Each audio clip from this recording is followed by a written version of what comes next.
Keadaan ruh dan jasad ketika dalam kubur. Pertanyaan, ketika seseorang meninggal dunia berarti rohnya sudah dicabut oleh Allah, sedangkan alam kubur atau alam barzah adalah alam keempat di mana seseorang akan berada di sana untuk menunggu alam akhirat tiba. Bagaimana keadaan seseorang yang dalam kuburan itu?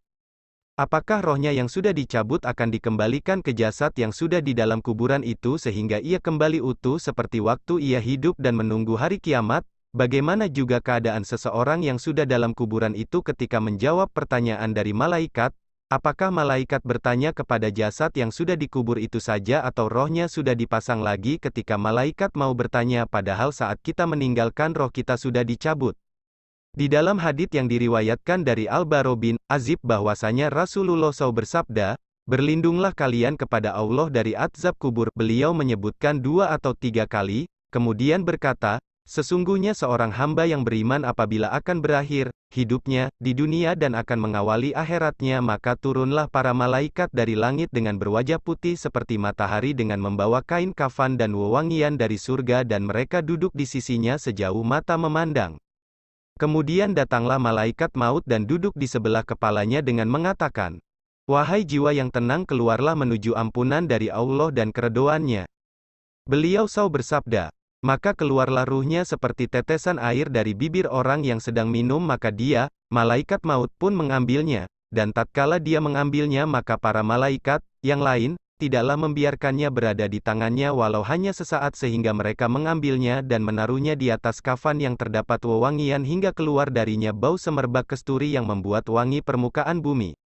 Beliau bersabda, mereka kemudian naik ke langit dengan membawa ruh orang itu dan tidaklah mereka melewati para malaikat kecuali mereka bertanya, "Ruh yang baik siapa ini?"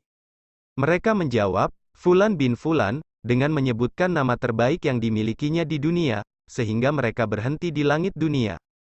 Mereka pun meminta agar dibukakan pintu baginya, maka dibukalah pintu itu bagi mereka dan mereka berpindahlah ke langit berikutnya sehingga sampai ke langit ketujuh dan Allah mengatakan, "Tulislah kitab hambaku ini di Iliyin dan kembalikanlah ke bumi. Sesungguhnya darinya lah aku ciptakan mereka dan kepadanya lah aku mengembalikan mereka dan darinya pula aku mengeluarkan mereka sekali lagi." Beliau SAW bersabda, dan ruh itu pun dikembalikan ke jasadnya. Kemudian datanglah 2 malaikat yang mendudukannya dan bertanya kepadanya, "Siapa Tuhanmu?"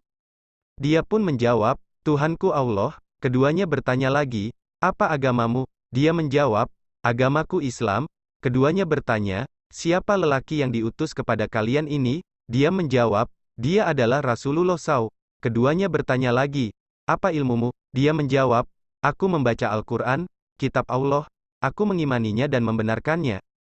Terdengarlah suara yang memanggil dari langit, "Karena kebenaran hambaku maka hamparkanlah suatu hamparan dari surga, pakaikanlah dengan pakaian dari surga, bukakanlah baginya sebuah pintu menuju surga." Beliau SAW bersabda, maka terciumlah wanginya serta dilapangkan kuburnya sejauh mata memandang. Beliau bersabda, datanglah seorang laki-laki berwajah tampan, berbaju indah dengan baunya yang wangi mengatakan, "Bahagialah engkau di hari yang engkau telah dijanjikan." Orang yang beriman itu mengatakan, "Siapa engkau? Wajahmu penuh dengan kebaikan." Dia menjawab, "Aku adalah amal salehmu." Orang itu mengatakan, "Wahai Allah, segerakanlah kiamat sehingga aku kembali kepada keluarga dan hartaku."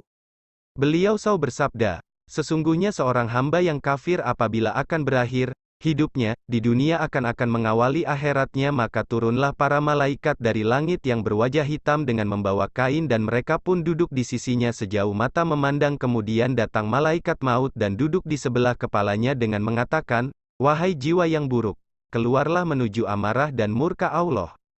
Beliau SAW bersabda, maka dipisahkanlah ruh dari jasadnya seperti duri yang dicabut dari kain yang basah. Kemudian malaikat maut pun mengambilnya dan tatkala malaikat maut mengambilnya maka mereka, malaikat lain, tidaklah membiarkannya berada di tangannya walau sesaat sehingga meletakkannya di kain itu dan dibawanya dengan bau bangkai busuk yang menyebar di permukaan bumi. Mereka pun membawanya dan tidaklah mereka melintasi malaikat kecuali mereka bertanya, "Ruh buruk milik siapa ini?" Mereka menjawab, "Fulan bin Fulan," dengan menyebutkan nama yang paling buruknya di dunia.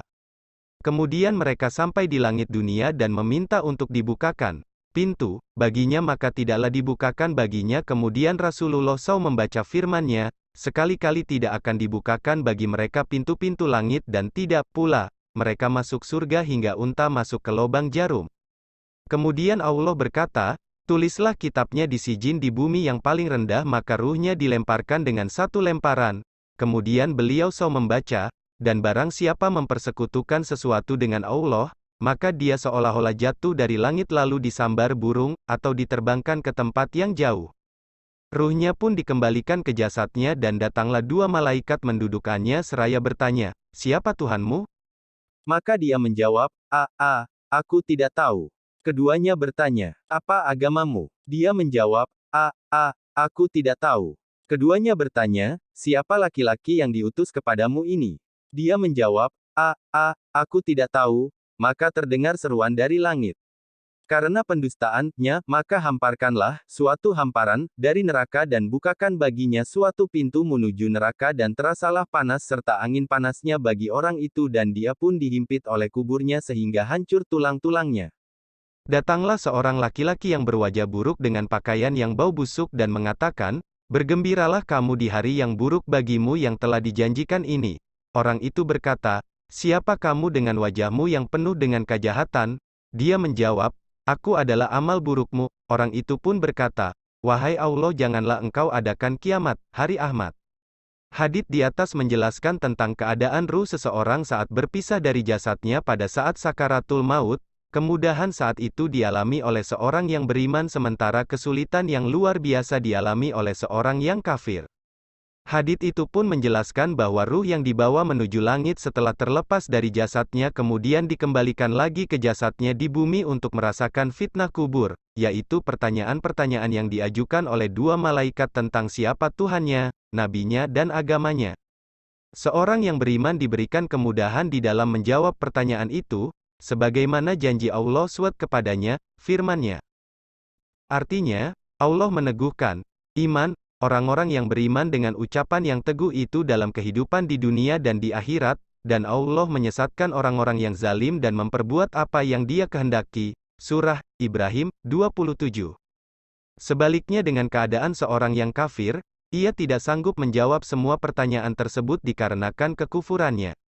Syekhul Islam Ibnu Taimiyah mengatakan bahwa hadits itu memberikan pengetahuan bahwa ruh tetap ada setelah berpisah dari badannya berbeda dengan orang-orang sesat dari kalangan ahli kalam. Ruh itu juga naik ke langit dan turun darinya, berbeda dengan orang-orang sesat dari kalangan ahli ilsafat, serta ruh dikembalikan ke badan lalu orang yang meninggal itu akan ditanya maka ia akan mendapatkan nikmat atau azab sebagaimana pertanyaan yang diajukan oleh malaikat penanya. Di dalam kubur itu amal soleh atau buruknya akan mendatanginya dengan suatu bentuk yang baik atau buruk-buruk.